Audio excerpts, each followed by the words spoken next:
Hello, all. Welcome to another What If series. With me, as always, Han Star. How are we doing? I'm doing good. I can't talk. Apparently, that's an issue. I'm doing pretty good, Rob. How are All you right. today? I'm not doing too bad. Not doing too bad. There's no white stuff on the ground, so we're good. What Um, is this odd white stuff that you speak of? I just to say the name of it is sinful up here at this time of year. We we only see it like once every 6 years Yeah, around Atlanta, and when we do yeah. see it, if we just see one flake of the so-called white stuff, it shuts the whole state down for like a week. We laugh at you, by the way. Oh, I know. Um, but today we're going to talk about an interesting topic, kind of that I've always wondered what would happen if it actually happened. Hence, what if? What if Churchill got his way? And you could even expand it by saying, what if Churchill and Patton had got their way at the end of World War II? And for those of you who don't know, Churchill was a major advocate of pushing the Russians back to their pre-war border. Of course, Roosevelt vetoed it, and history played out the way it was. Patton wanted to take Berlin because Patton was there first. The old race to Berlin.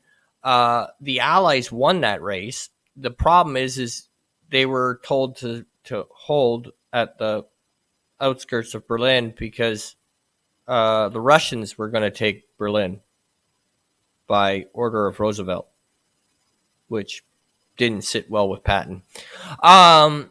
So we're going right to the end of World War II in Europe, anyway.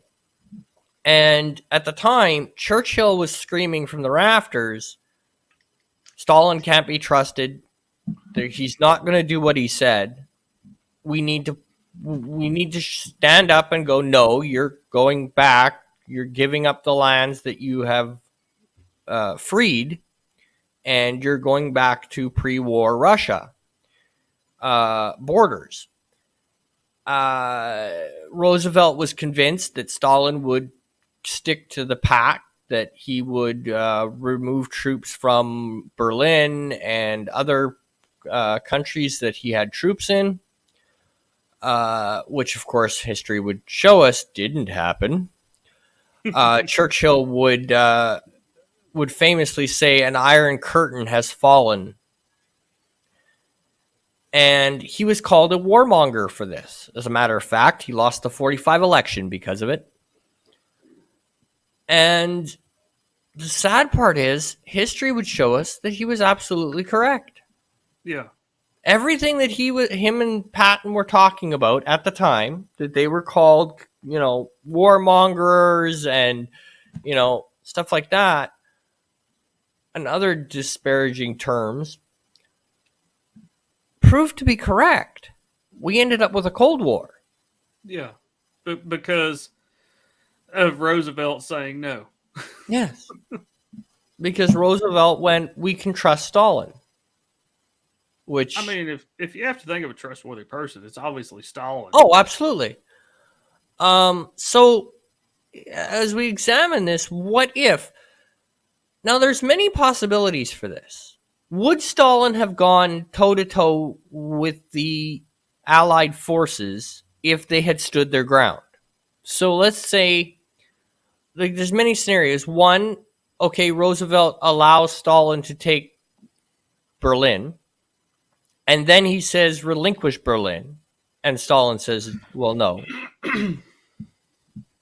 And they divide it into sectors. So you have East Berlin and West Berlin. Originally, Berlin was split into like 4 or 5 different sectors, and then it just became the West and yeah, East it was Berlin. it was like, was it like the Americans got a sector, the British got the sector, and didn't like the French get a sector, and then the Russians got a sector? The Russians, yeah. It was all like super divided up. It was all. And then after the Iron Curtain came down, it was basically us, and not just us, but I'm saying all the other allies in Russia. Yeah. Yeah. So you can either play it out that Stalin takes Berlin and then is forced out, And then the question becomes, does he stand his ground? And then the other way you play it out is Roosevelt relinquishes Berlin to Patton and allows Patton's army to take Berlin before the Russians even get there. Yeah, which would have totally been a whole other story in history if Patton had been allowed to do what they should have in my opinion, should have let him do to start with. So, I mean, if Russia does, like they did historically, take Berlin, and then he's told, okay, war's over now, pull your forces out. And Stalin goes, no, I'm quite happy where I am. Yeah, I kind of like it here. I mean, I've got like a vacation home. Yeah, we're just policing, and we'll help set up a government where we're good. No, we said you said you'd pull out, and you're not. We have tanks here, troops. Yeah. We've been friendly up until now. You back your ass up now. And you're way more into the nitty. As we get started in this scenario, you're way more into the nitty gritty of numbers than I am, Rob.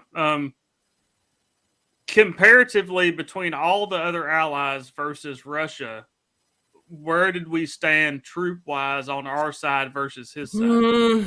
It was pretty close with men and machinery. Because not men. Russia has it. Well, yeah. That they can just manpower. Throw anybody. Russia has it. They just can throw anybody you want to at it. But you got to remember too, a lot of the war machine of Russia was being propped up by, especially 43, 44, by American supply. So if that's cut off, then they have a limited amount of. Well, they have a limited amount of resources. It doesn't really affect the manufacturing because Russia does have a major manufacturing by this point. In 45, they have major manufacturing plants producing T-34s like, Ford was producing the Taurus. They were cheap, they were easy, but then again, on the other hand, you have Sherman tanks being produced at an alarming rate as well. So it would have been a standoff to begin with. So I don't know if you would have ended up with a Cold War either way. Yeah, it gets to a point where either you have to satisfy this diplomatically, or in a totally another war on top of the war that we already fought. The problem also becomes, and Roosevelt knew this, people at home were getting tired of war, especially in Britain. Yeah. Which is why Churchill to defeat the Germans. That was the goal. Well, the goal is accomplished. So then to turn around and go, whoa, wait, now we're turning on our ally. Yeah, because in Britain, they weren't under threat anymore. That's so right. As far as they were concerned, mission accomplished. Yeah, mission accomplished. We're not under threat anymore. Yeah. We're done. Send the boys home. Yeah, we're in massive amounts of debt. We're done. We've lost many sons and husbands and so the feeling towards the war at this point is get it over and get it over with now. And then the other thing you got to take into consideration is the thought process is now there's a major shift with Germany when Germany falls, all the shift goes straight to Japan. Yeah. And with Japan in mind, the other thing that Roosevelt is thinking about at this time is he needs, if they're doing without the nuke, to defeat Japan would have involved a land invasion of Japan itself. Yeah, which he knew with the way the Japanese forces would fight to the last man would be very, very ugly and very, very. He needed Russia on side. Yeah. He needed Russia to give him to make the Japanese fight on two fronts.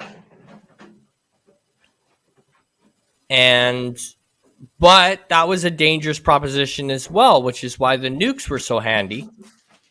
Because the more land that Russia invaded, the more they would likely stay where they went. They just had this bad tendency of not going home. Yeah. So, on one hand, you want the at least the threat of a Russian invasion on the Japanese mind.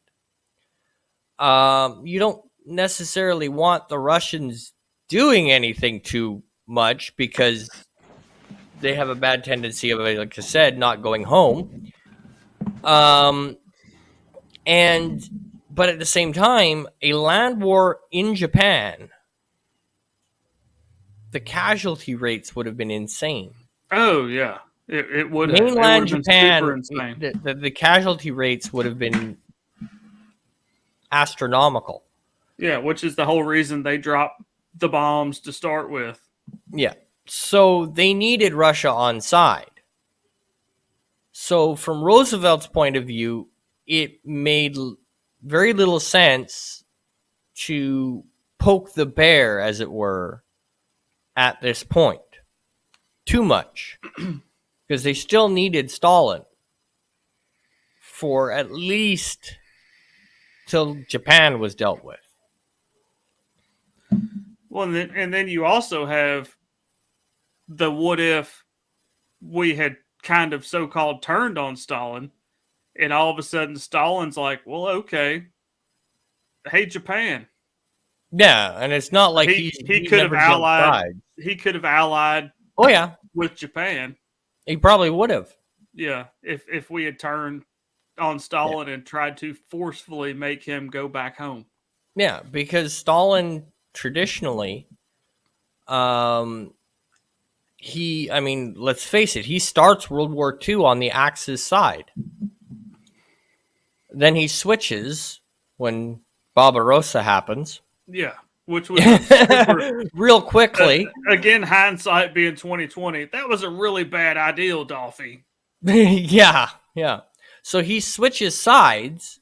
So if we forced a come to Jesus moment over Berlin and over the other countries in question, I could see him very easily going, well, okay, well, I'll make because even if you think about it, even though Russia was our ally, they had a ceasefire agreement with Japan for most of the war, even after 42. Yeah. So it's just one more step to go from a ceasefire agreement to, hey, we're now buddy. Yeah, hey, how about we team up because this is now going on. You help us, we'll help you. Yeah, keep the Allied forces busy. Yeah, on multiple fronts. So we spread out their manpower and machinery. Yeah. To both of our benefit. That's correct. But I mean, like, I think they could have gotten Berlin. Like, I think the Allies could have gotten Berlin. It depends on when. If the Germans if the Russians are already entrenched in Berlin itself. So I think the best course of action, if they were going to do this, they would take Berlin. Yeah, they would have not stopped Patton. No, Patton goes into Berlin. Now, with that, the Allies would have had more casualties on the Allied side. By Allied side, I mean the French, the British, and the Americans, Canadians included. There were Canadians in World War II? Oh, yeah. We were there before you. Anyway, I just have to give you a hard time, Rob. Yeah, I know. But so we would have suffered more casualties, which wouldn't have gone over well at home. But we probably could have taken Berlin, and the fall of Berlin would have been different had the Allies, the Allies. When I speak of it now, I speak of the English, the Western countries. Well, if we had taken it instead of Russia, and hindsight, of course, in these situations is always 20/20. But yeah, it would have been a much better outcome, and we would have had a much better leg to stand on as far as telling Stalin, "Hey, stick to the agreement we have." Yeah, and then the next battleground would have been Poland.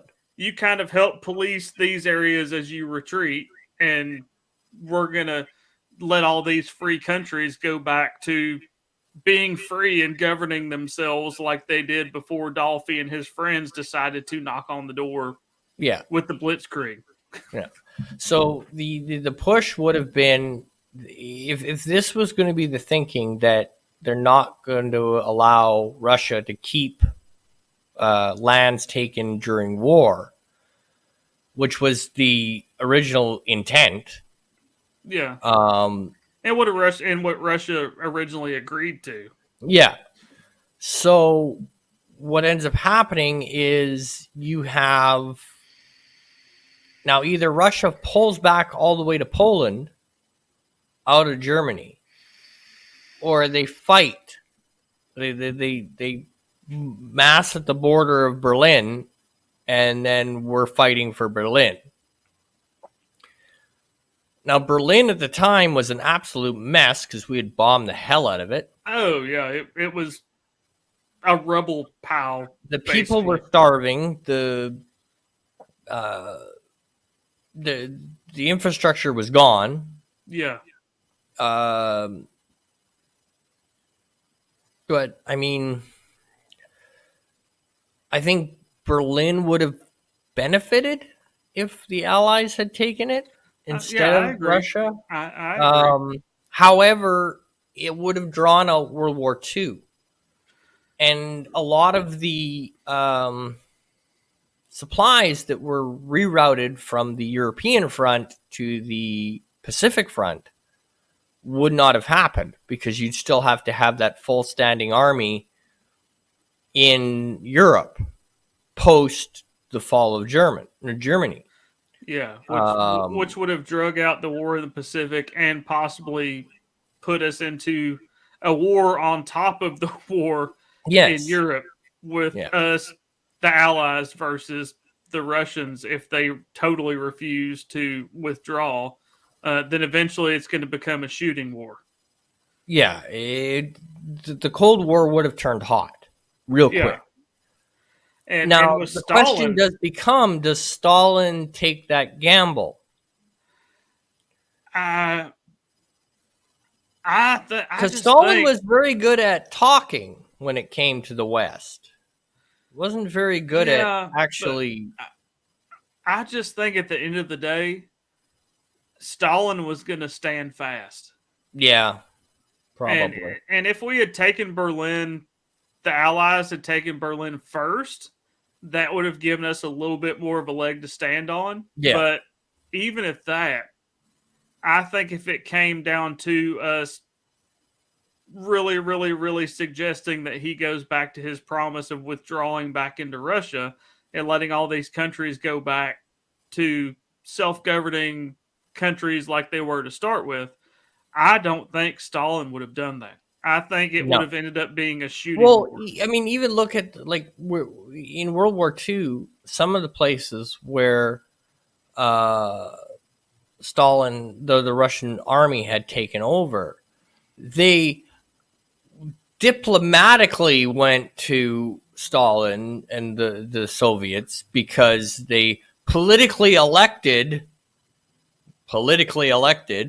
a communist government. Puppet government. Yeah. Sorry, just clearing my throat. Puppet government. Yeah. But I mean, the Allies had the numbers. They could have put up a fight. Russia would definitely be on the back foot. Yeah. Because I don't think Stalin, it would have come out of left field. It would have hit Stalin by surprise, just like Barbarossa did. Yeah, because as far as Stalin was concerned, everything's going great. He's playing Churchill and Roosevelt like a fiddle, and they have no idea what he's doing, and they're all stupid, and they're going to, he's outsmarted them. Now, if they were to take, at the point the Allies take Berlin, would have set off alarm bells in Moscow. Yeah. If Patton was allowed to roll his tanks into Berlin, that would have set off a warning bells in Berlin, in Moscow. Because up to that point, Roosevelt had pretty much assured Stalin that the Red Army would be allowed the honor, as they put it, of taking Berlin. But because now, in the whole European theater, that was like the ultimate thing, was to be the person that would take Berlin. Yeah. So now, if all of a sudden the Allies take Berlin, Moscow is going to be going into red alert. Yeah. And then the Red Army will go from a attacking posture to a defensive posture real quick. Yeah. Fearing that we're not going to stop at Berlin. Yeah. We want you to honor especially our gentleman's agreement. And if you're not going to honor our gentleman's agreement, then we're just going to keep going. Especially if like Roosevelt started echoing speeches that Churchill was giving at the time. Stalin didn't worry about what Churchill was saying because he knew Roosevelt would veto. Yeah. He played one against the other. If all of a sudden Roosevelt is coming on side of Churchill, Stalin finds himself in a very bad spot because he can't outproduce the United States. And Lend-Lease then would stop. Lend-Lease would be gone. So they would be left to their own accord. And like we were talking before the recording, they had their own large amount of natural resources, but the Allies, obviously, as a whole, did as well with they could outproduce. Yeah. So, it would have been close, and it would have been a lot different of a end of World War II. And it all boils down to how far does Stalin push it? Does Stalin actually go, okay, I'll take you on, or does Stalin pull back? In my mind, I don't think Stalin, that they would have retreated from Berlin proper, and like you said, basically set up their own front, to try to block the Allies from going any farther towards Russia, and took a defensive stance. But at the end of the day, I don't think Stalin would have been ready to give up a single foot of land that they had taken. So then you come down to the fact of, can Roosevelt, Churchill keep the public opinion enough to make this World War II.2? Yeah. And now it's between us and the Russians, and then you have to worry about the Russians allying with the Japanese. That would have been, I think you're right. I think that would have actually happened.